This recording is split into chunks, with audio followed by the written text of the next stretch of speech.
Travail est-elle une valeur de droite? Vous savez ce que nous allons faire? Nous avons d'abord nos invités, Nathalie Arthaud, qui est candidate lutte ouvrière, qui était candidate lutte ouvrière à l'élection présidentielle. Nathalie Arthaud, bonjour. Bonjour. Vous n'êtes plus candidate, oui, c'est fini. Bernard Cohen-Haddad, qui est président du think tank Étienne Marcel, président de la CPME, les petites et moyennes entreprises de Paris-Île-de-France, bonjour. Bonjour. Merci d'être avec nous. Et Jean-François Amadieu, sociologue, directeur de l'Observatoire des discriminations de l'Université Paris-Panthéon-Sorbonne. Merci d'être avec nous. Bonjour. Bonjour. Bien, tous les trois pour réfléchir autour de cette valeur travail. Vous savez ce que nous allons faire? Nous allons d'abord écouter Sandrine Rousseau. Moi, je vous dis qu'on a un droit à la paresse, je vous dis qu'on a un droit à la transition des métiers. C'est-à-dire que quand on a un métier dans une industrie polluante, eh bien, on a le droit à changer. On a le droit aussi de faire des pauses dans sa vie. Et surtout, il nous faut retrouver du temps, le sens du partage et la semaine de 4 jours. Que là, on n'est pas du tout là-dedans. On est dans la valeur travail. Mais la valeur travail, pardon, mais c'est quand même une valeur de droite. Bien, la valeur travail est une valeur de droite, nous dit Sandrine Rousseau. Ce matin, Philippe Martinez était avec Patrick Roger sur l'antenne de Sud Radio. Le travail, c'est essentiel dans la vie, et pas uniquement pour la gagner, sa vie. Ouais. Même si beaucoup souffrent de pas la gagner en travaillant. Le travail, c'est essentiel parce que c'est du lien social. C'est le contact des autres. La notion de collectif est forte dans le travail. Donc le travail, c'est essentiel, à condition que on puisse bien faire son travail. Alors je constate, comme vous, certainement que de plus en plus de travailleurs et de travailleuses vont au travail à reculons parce que ils ne perçoivent plus le sens du travail. Voilà, Nathalie Arthaud, de gauche bien différente.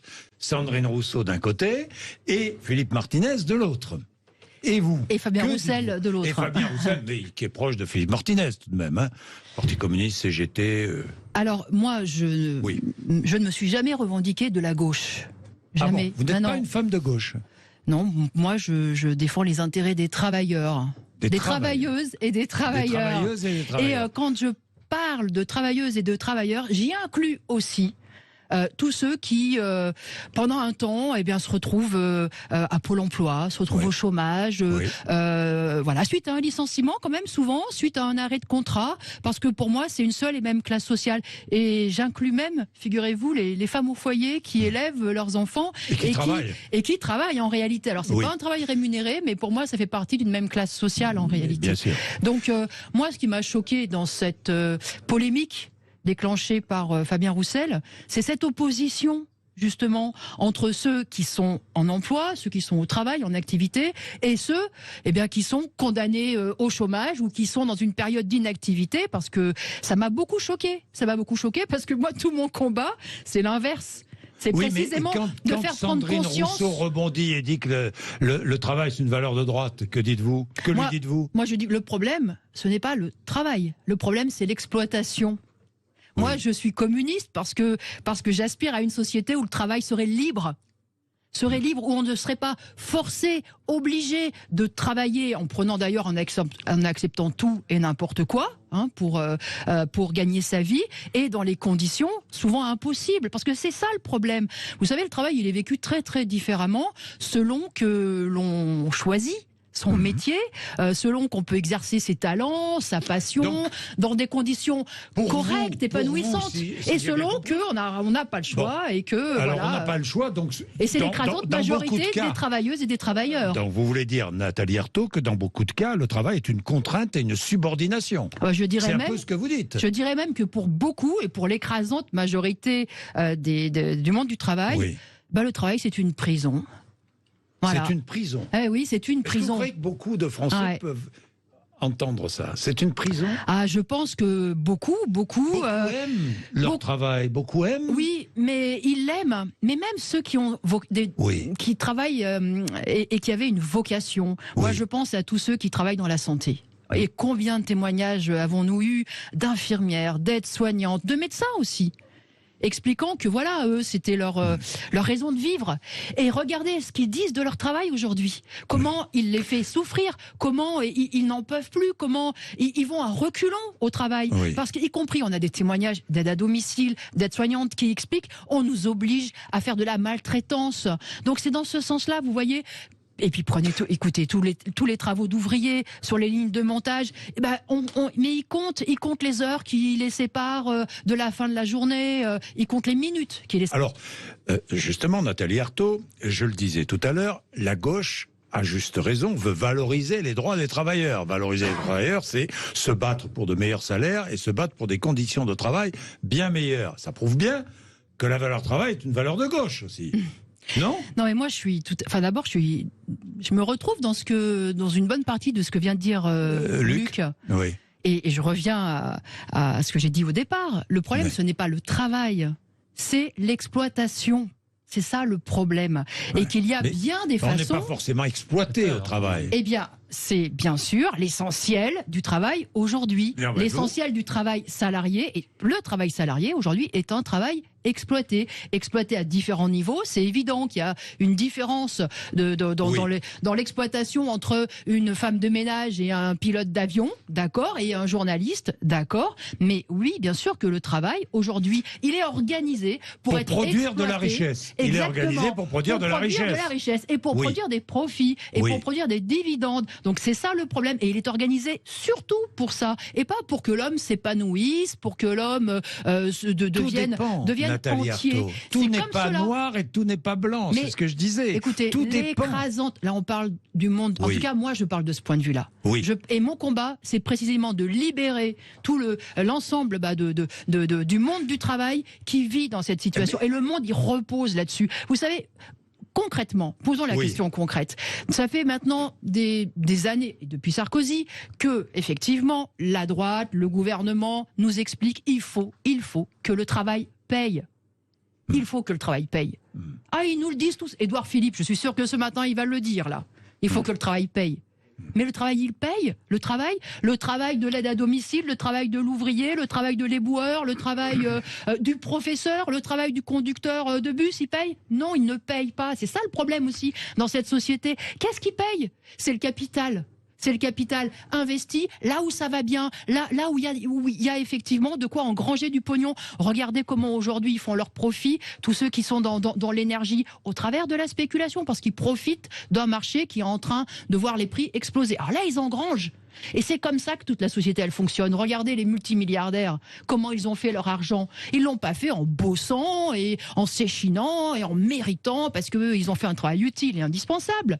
Ils l'ont fait parce qu'ils avaient effectivement investi leurs œufs et bien misé et bien parié, et qu'ils avaient beaucoup à parier. Bien. Bernard Cohen-Haddad. C'est ça le problème de la société actuelle. Je comprends le combat de Nathalie Arthaud, même si je le partage pas, mais au moins on sera d'accord peut-être, c'est que l'exploitation de l'homme par l'homme à des fins négative n'est pas supportable, elle n'est pas acceptable. Mais c'est le moteur de cette société. Je ne le crois pas, madame. Je crois justement qu'on a évolué dans le monde de l'entreprise et dans l'activité économique pour avoir de la production et une relation au travail beaucoup plus humaine, beaucoup plus responsable.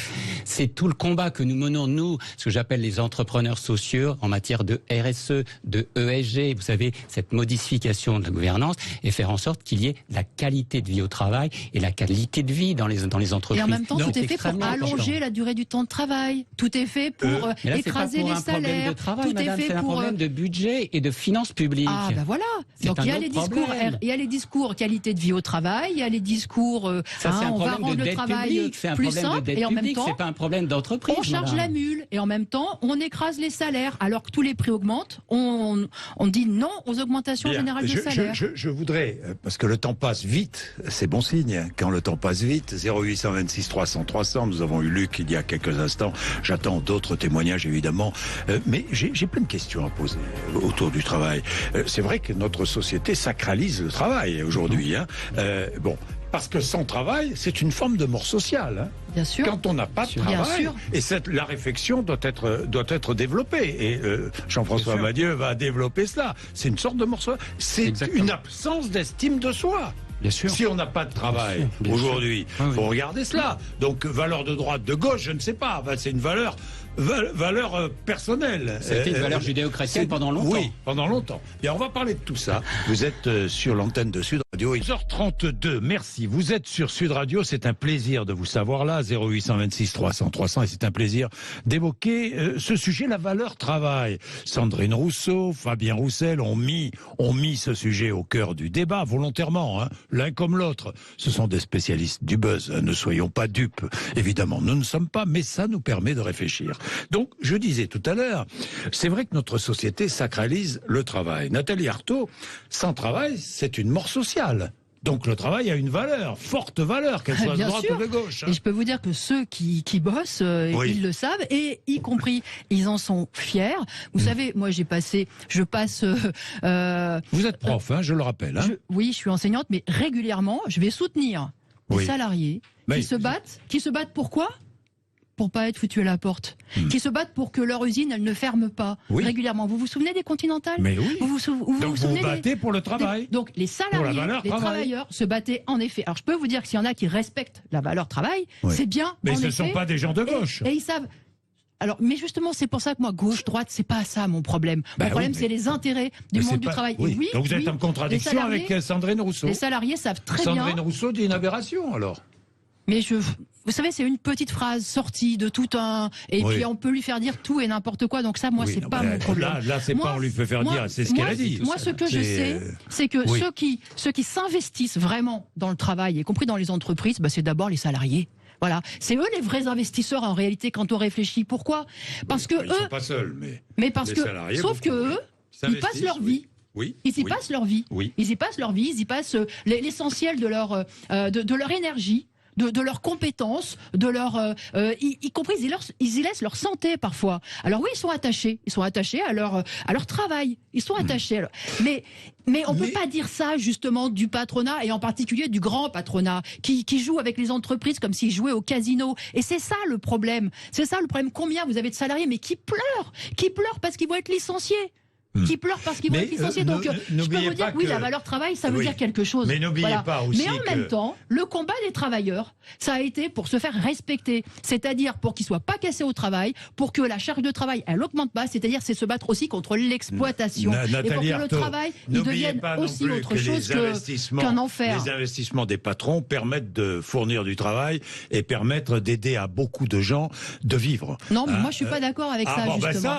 Ça, c'est un autre débat. Voilà, c'est un autre débat, mais en tout cas, voilà, tout dans la société montre que le respect pour le travail, c'est du côté des salariés, c'est pas du côté... Le travail crée quand même un fort lien social et d'identité, Jean-François Amadieu. Évidemment.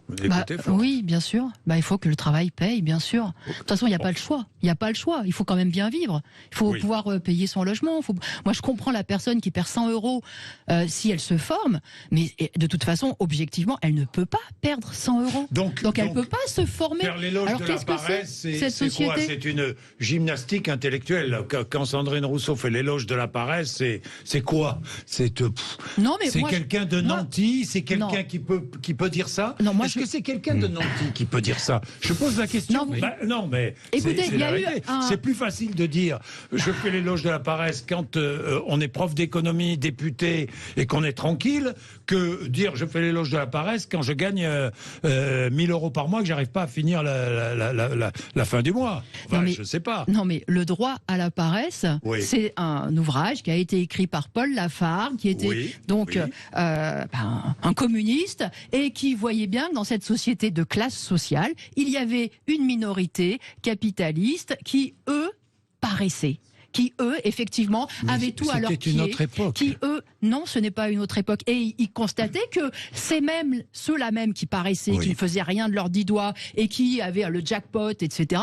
Ils faisaient la morale aux travailleurs en leur disant « Allez-y, trimez, il faut en baver, c'est comme ça dans la vie, etc. etc. » Et c'est comme cela qu'il s'est révolté. Et moi, oui, je crois qu'il faut se révolter contre cette idée-là. Et je crois qu'il faut se révolter contre cette situation. Écoutez, je suis désolée, mais on voit bien qu'aujourd'hui, est-ce qu'on n'aurait pas les moyens de travailler moins ?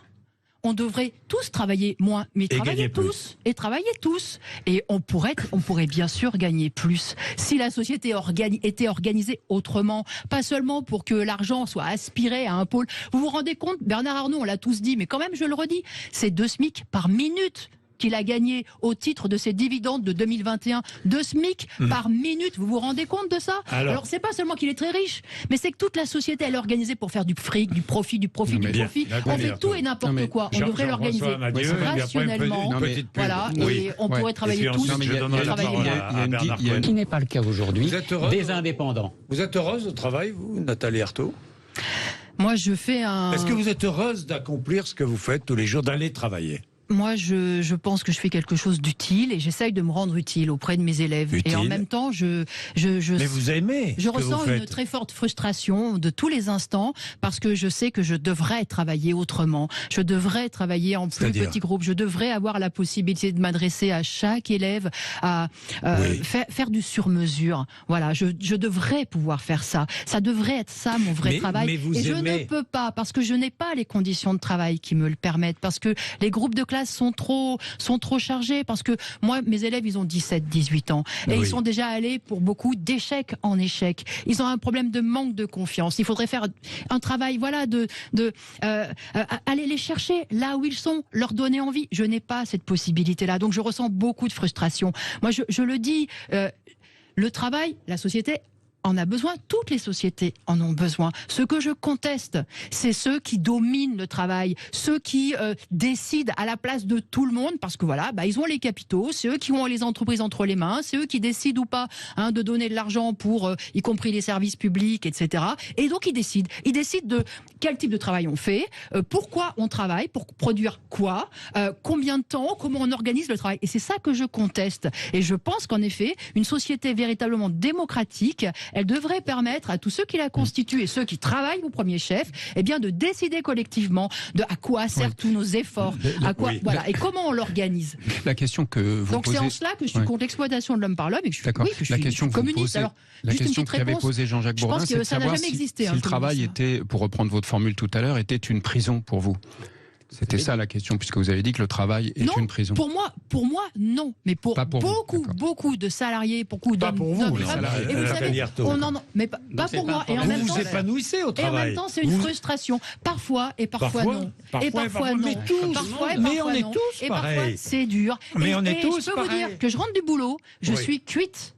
Mais tout le monde. Voilà. Non, mais parce qu'on s'est donné. Parce qu'il y en a justement précisément qui font pas grand-chose de leur vie. Voilà, il y en a qui voilà et qu'il faut absolument qu'on répartisse les efforts, qu'on répartisse le travail de façon à ce que précisément on ait aussi du temps. Partage du travail pour nous. Et revenu universel. Répartition du travail. Rappelez ce qu'est le revenu universel. Répartition du travail entre tous. Oui, Jean-François.